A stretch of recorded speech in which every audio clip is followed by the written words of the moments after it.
یہ ثابت نہیں کر سکا کہ مریم نواز صاحبہ کا اس کیس سے کوئی تعلق ہے یا انہوں نے کوئی کرپشن کی، تو نیب اب تک یہ بھی ثابت نہیں کر سکا کہ نواز شریف صاحب کا اس کیس سے کوئی تعلق ہے، کیونکہ یہ ریفرنس اس بنیاد پر بنایا گیا تھا کہ جی نواز شریف صاحب جو ہیں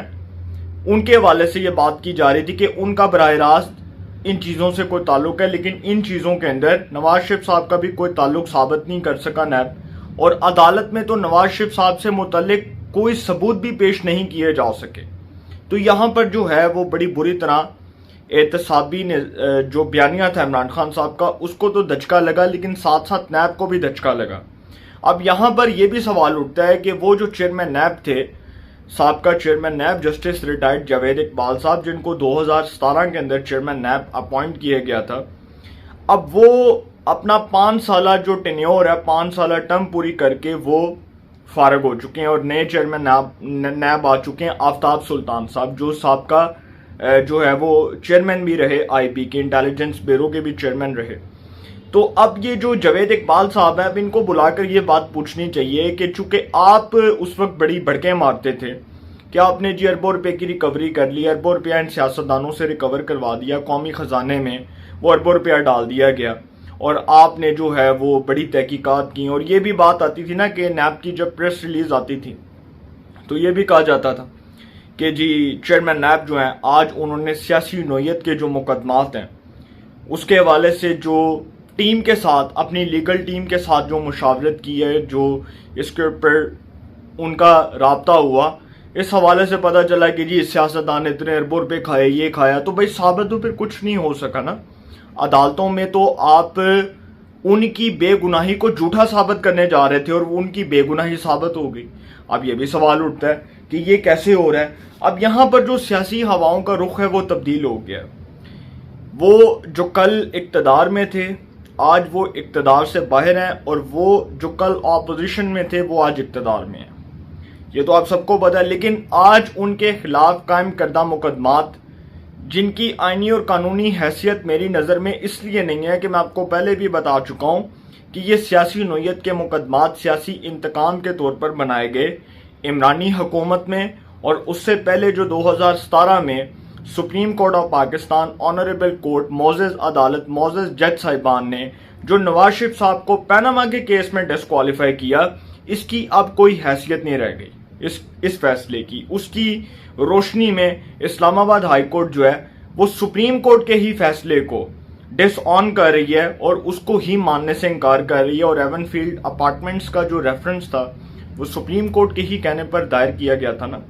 اسی کے اوپر نیب نے اس وقت سماعت کی تھی، اور جج بشیر اوان صاحب نے مریم کو کیپٹن صفدر کو سزا سنائی تھی، ان کو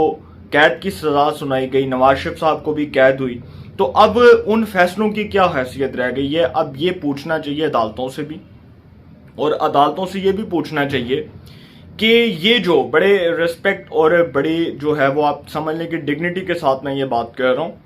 کہ عدالت عظمیٰ سپریم کورٹ سے یہ بھی پوچھنا چاہیے کہ چونکہ نواز شریف صاحب کو ٹرائل کا موقع نہیں ملا، اور شفاف ٹرائل کا موقع ان کو اس لیے بھی نہیں دیا گیا کہ سپریم کورٹ نے خود کو ٹرائل کورٹ بنا کر اس کیس کا فیصلہ جاری کر دیا۔ اب یہاں پر یہ بھی سوال اٹھے گا کہ نواز شریف صاحب کو تو شفاف ٹرائل کا موقع ہی نہیں ملا، تو سپریم کورٹ جو کہ ٹرائل کورٹ تو نہیں ہے، سپریم کورٹ تو ایک عدالت ہے نا، سپریم کورٹ تو متعلقہ جو احتساب کے فارمز ہیں، جس طرح نیب ہے، جس طرح آپ سمجھ لیں کہ اینٹی کرپشن ہے، دوسرے ادارے ہیں، سپریم کورٹ اس طرح کے اداروں کو کہہ سکتی ہے جو متعلقہ فارمز ہیں۔ اب نیب کو سپریم کورٹ کہہ سکتی تھی کہ ان کو جی شفاف ٹرائل کا موقع دیا جائے، اور اس کے بعد نیب اپنی کارروائی مکمل کر کے سپریم کورٹ میں رپورٹ جمع کرواتا، اور اس کے بعد سپریم کورٹ فیصلہ سنا دیتی۔ لیکن یہاں پر جی اب یہ بھی ہے سوال کہ نیب نے جو اپنی انویسٹیگیشن کی ان کیسز کے اندر، اب وہی عدالتوں میں جھوٹی ثابت ہو رہی ہیں کہ نیب کہتا ہے کہ جی ہم نے تو اربوں روپے کی ریکوری کی، لیکن جب عدالتوں سے فیصلے آتے ہیں وہ نون لیگ کے حق میں آتے ہیں۔ اب کم ٹو دا پوائنٹ کہ اسحاق ڈار صاحب کا جو معاملہ ہے، اسحاق ڈار صاحب جو ہیں جن کے بار بار وارنٹ جاری کرتے رہے عدالتیں، اور اس کے بعد عدالتوں نے کہا کہ جی ان کو جو ہے یہ اشتہاری کبھی قرار دیا گیا، عمران خان کی حکومت میں کبھی ان کے گھر کے باہر نوٹس چسپاں کر دیا گیا کہ اشتہاری ہیں، ان کا کوئی گھر نہ لے۔ تو یہ سارے جو سیاسی جو ہے وہ انتقام کی بنیاد پر مقدمات قائم کیے گئے جو سیاسی نوعیت کے مقدمات میری نظر میں تو بالکل نہیں تھے، اب ان کی کیا حیثیت رہ گئی ہے، کیونکہ اسحاق ڈار صاحب جو ہیں وہ ایک بار پھر وفاقی وزیر خزانہ بن چکے ہیں۔ تو وہ وقت بھی تھا کہ اسحاق ڈار صاحب جو ہیں وہ 5 سال پہلے اس ملک سے گئے، جلا وطنی کاٹی، اور جلا وطنی کاٹنا کوئی اتنا آسان کام نہیں ہوتا۔ نواز شریف اور شہباز شریف صاحب جو ہیں انہوں نے مشرف کے دور میں طویل جلا وطنی کاٹی،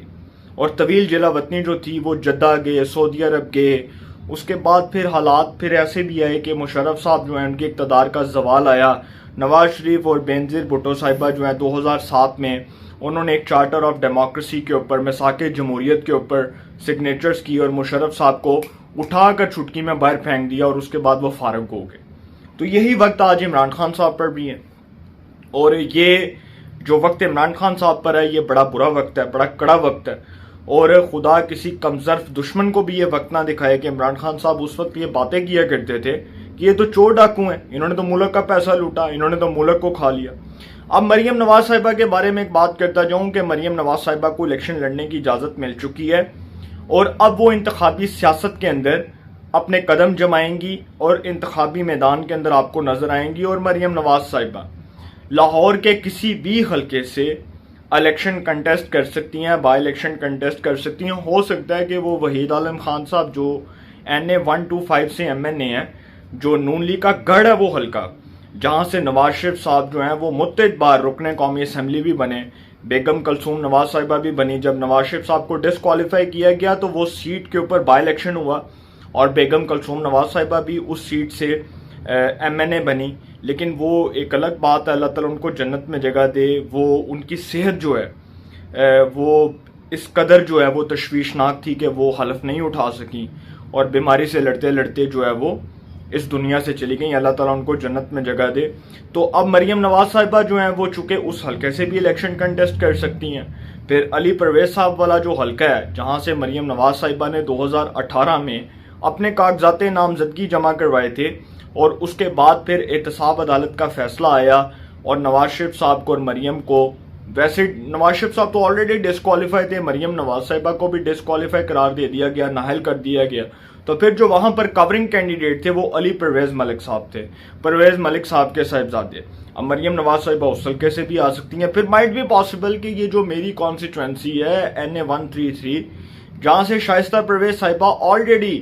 ریزرو سیٹ کے اوپر MNA تھیں، اس کے بعد مرحوم پرویز ملک صاحب جو ان کی وفات کے بعد یہ نشست خالی ہوئی اور یہاں پر بائی الیکشن ہوا اور شائستہ پرویز صاحبہ جیتی۔ تو مریم نواز صاحبہ کے پاس بے شمار آپشنز ہیں، اب وہ آپ کو سیاسی میدان میں نظر آئیں گے، اور ہو سکتا ہے مائٹ بھی پاسبل کہ پنجاب میں جو تبدیلی کی باتیں ہو رہی ہیں، مریم نواز صاحبہ کو پنجاب میں صوبائی اسمبلی کی کسی نشست کے اوپر الیکشن لڑوا کر پنجاب اسمبلی میں بھجوا دیا جائے، اور وہ وزیر اعلیٰ پنجاب بھی بن سکتی ہیں، اس میں بھی کوئی حیرانی والی بات نہیں ہے۔ لاسٹ بات جو میں آپ سے کرتا جاؤں کہ نواز شریف صاحب کی جو وطن واپسی ہے اب وہ کنفرم ہو چکی ہے۔ اکتوبر کے مہینے میں، اکتوبر کے فرسٹ ویک یا I think second last week میں وہ پاکستان تشریف لا سکتے ہیں، معاملات ان کے سیٹلڈ ہیں۔ انہوں نے اپنی قانونی ٹیم سے، وکلاء سے مشاورت کر لی ہے، اور اب وہ پاکستان آنے کی تیاریاں کر رہے ہیں، تیاریاں پکڑ لی ہیں انہوں نے، پاکستان آنے کی ٹکٹ انہوں نے کنفرم کر لی ہے، اور نواز شریف صاحب پاکستان آئیں گے تو آپ دیکھیں گے کہ انہی عدالتوں سے ان کی بے گناہی ثابت ہو جائے گی۔ یہ بات میں آپ کو بڑے وثوق سے کہہ رہا ہوں کہ نیب جو ابھی تک عدالت میں یہ چیز ثابت کرنے میں ناکام رہا کہ نواز شریف صاحب کا ایون فیلڈ اپارٹمنٹ سے کوئی تعلق تھا، العزیزیہ کا جو ریفرنس بنایا، فلیگ شپ کا ریفرنس بنایا، لندن کے فلیٹس آ گئے، اس کے بعد وہ حسین نواز، حسن نواز کے نام پہ وہ پراپرٹیز ہوئیں، یہ ساری جو کہانی تھی نا، جو مفروضوں کے اوپر بنائی گئی تھی، جو مفروضوں کے اوپر قائم تھی، اب اس کہانی کا بھی پوسٹ مارٹم ہو رہا ہے، اور یہ بھی بات ثابت ہو چکی ہے کہ نواز شریف صاحب کے اوپر جو یہ مقدمات بنائے گئے اب اس کو تو نیب عدالت میں ثابت نہیں کر سکتا، اور نیب جتنے مرضی گواہان لے آئے، جتنے مرضی گواہان لے آئے، نیب اب یہ ثابت نہیں کر سکے گا کہ نواز شریف کا ان چیزوں سے کوئی تعلق ہے، کیونکہ نواز شریف صاحب کے معاملات جو ہیں اپنی پارٹی کے ساتھ بھی ٹھیک ہیں، وہ اپنی پارٹی کے ساتھ بھی رابطے میں ہیں، وہ اپنی پارٹی کی سینئر ٹاپ لیڈرشپ سے رابطہ کر رہے ہیں کہ انہوں نے پاکستان تشریف لانے سے پہلے جو ہے وہ کیا اقدامات کرنے ہیں, کیا پالیسی مرتب کرنی ہے, اور آئندہ کی جو ان کی پارٹی کی اسٹریٹجی ہے سیاسی حوالے سے وہ کیا ہوگی. یہ تمام چیزیں جو ہیں وہ اس حوالے سے پارٹی کے ساتھ وہ آن بورڈ ہیں اور تمام معاملات وہ لندن سے دیکھ رہے ہیں, اور بہت جلد ان کی پاکستان واپسی ممکن ہے. میں نے آپ کو بتایا کہ اکتوبر کے مہینے میں نواز شریف صاحب کسی بھی وقت پاکستان تشریف لا سکتے ہیں. تو یہ جو مقدمات تھے یہ تو اپنی موت آپ مر گئے. عمران خان صاحب کا نیریٹو نقلی چورن کرپشن والا وہ زمین بوس ہو گیا. مریم نواز صاحبہ نے انتخابی سیاست میں آنے کا فیصلہ کر لیا. اسحاق ڈار صاحب جن کو کبھی اشتہاری قرار دیا جا چکا تھا, جن کو کبھی جیل میں ڈالنے کی باتیں ہوتی تھی, جن کے خلاف کبھی مقدمات بنائے جاتے تھے, جن کے گھر کے باہر کبھی نوٹس چسپاں کر دیا جاتا تھا کہ یہ اشتہاری ہیں, آج وہ پاکستان کے وفاقی وزیر خزانہ ہے. اور نواز شریف صاحب جن کو عدالتوں نے سزائیں سنائیں, جن کو اپنی بے گناہی ثابت کرنے کے لیے جیل میں جانا پڑا, اور اتنے کٹھن اور اتنے مشکل حالات میں جب انہوں نے اپنی اہلیہ بیگم کلثوم نواز صاحبہ کو دیکھا کہ وہ آخری سانسوں پر ہیں اور زندگی اور موت کی کشمکش میں ہیں, تو نواز شریف صاحب کی آنکھوں میں آنسو آ گئے اور شریف فیملی کے اوپر بڑا برا وقت آیا. مشرف دور میں بھی آیا اور عمرانی حکومت میں بھی آیا. تو یہ جو وقت ہے یہ اس کے جو بادل ہیں وہ منڈلا چکے ہیں, سیاسی ہواؤں کا رخ تبدیل ہو چکا ہے. نواز شریف صاحب پاکستان تشریف لا رہے ہیں, مریم صاحبہ انتخابی سیاست میں آ رہی ہیں, اسحاق ڈار صاحب وزیر خزانہ بن گئے ہیں, اور نون لیگ خوشی سے نہال ہے, اور عمران خان صاحب جو ہیں اب برے وقت نے ان پر ڈیرے ڈالنا شروع کر دی ہیں. تو انشاءاللہ جی ایک نئے سیگمنٹ کے ساتھ پھر ملاقات ہوگی. اپنا بہت خیال رکھیے گا. اللہ نگہبان.